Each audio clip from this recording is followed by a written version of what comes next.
Everybody, welcome to this week's edition of our newsletter.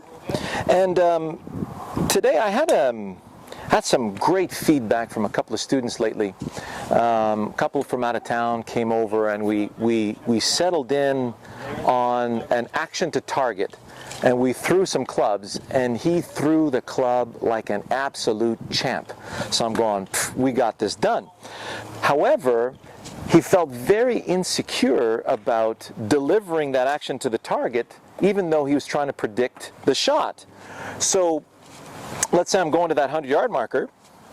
I got my intermediate point that's going to lead me there. I'm going to throw the club at the target. So I feel a nice throw way out there toward that 100-yard marker. Then I lower my club to the ground. If I throw the club out there again, it feels like the sole of the club is going to drag through a little bit of dirt, which means the ball is going to hit the center of the club face. So I got no issues whatsoever about throwing the club out there. So that I see the 100-yard marker in my mind, and I'm going to take this club and throw it out there toward that 100-yard marker with authority, and whoo, that was absolutely smoked. So that individual was still defaulting to the ball, because when the brain sees the ball, the note in the melody, the next note in the melody is hit the ball. So yeah, throw the club, got it, come down to the ball, okay, now I should be able to throw the club automatically, but let's make sure we hit the ball. You're toast. You can't focus on making sure of hitting the ball and throwing the club at the same time. It's impossible. So that's where the party is, over there. So the ball is actually, is either part of that party or not, okay? The ball can never be the party. You can't let the ball be the party, okay? So what I'm going to do now is use my eyes closed technique, okay? So I'm going to take my glasses off so you can see that. I'm going back toward that 100-yard marker. I'm going to use my eyes to line myself up. There's my intermediate point. Got it. So right now it feels like if I throw it in that direction, I'm in nice balance. I'm going to be able to cut the grass with the sole of the club. So I close my eyes. Now I feel the sole of the club to the grass. I'm going to take a nice swing and let the sole of the club deflect along the ground. Here we go.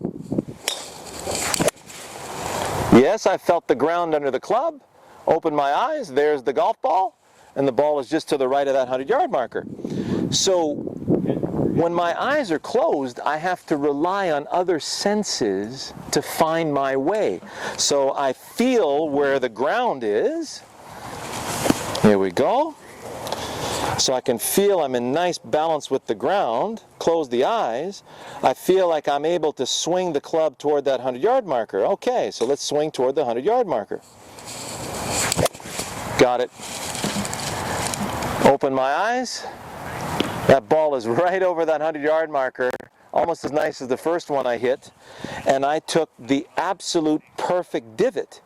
So even though my eyes are closed, I know where that 100-yard marker is, and I'm just feeling a nice swing in that direction, and my brain gets to identify whether or not the sole of the club deflected along the ground, which it did.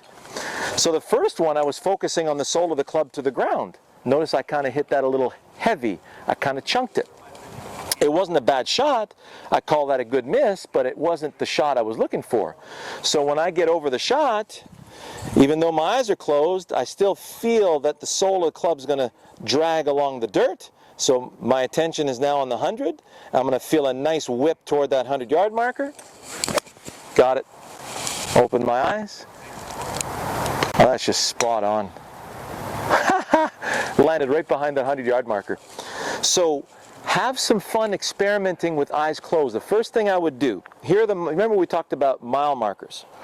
So I'm going to take my setup, I'm going to close my eyes, and I'm going to do a takeaway, the first 2 feet and stop. I feel like I'm still in balance on my feet, so through the arches of my feet. Go to the top of the backswing and stop. Still feel solid through the arches of my feet. Swing through to the finish and hold my finish. Yep, still feel solid through the center of the left arch. So notice I was able to cut the grass because I maintained my balance. Now if I take it back and I follow my toes, whoa, Now I feel dizzy like a fart in a mitt.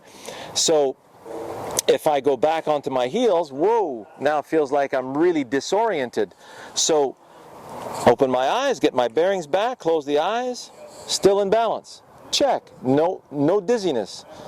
Still in balance. Check. No dizziness. Got it. Beautiful finish. So now take that a step farther and let's do a perpetual motion swing. So now if I swing back and through without stopping, eyes closed, I'm going to feel a nice cut. Cut. Cut. Let it cut. Let it cut. Let it release. Let it release. So notice I'm not missing the grass at all. I have amazing senses. My brain is an amazing problem solver. Even though I don't see the ground, I can still feel it and I can still hear it with the sole of the club deflecting across it. I would say a good 10% of my students hit the ball better with their eyes closed when they start playing golf than when they have their eyes open, because when their eyes are open, they're trying to finagle a club to the ball instead of letting gravity swing the arm club unit. And if you've been with Wisdom in golf long enough, you know that it's not your job to hit the ball, right? See you next week.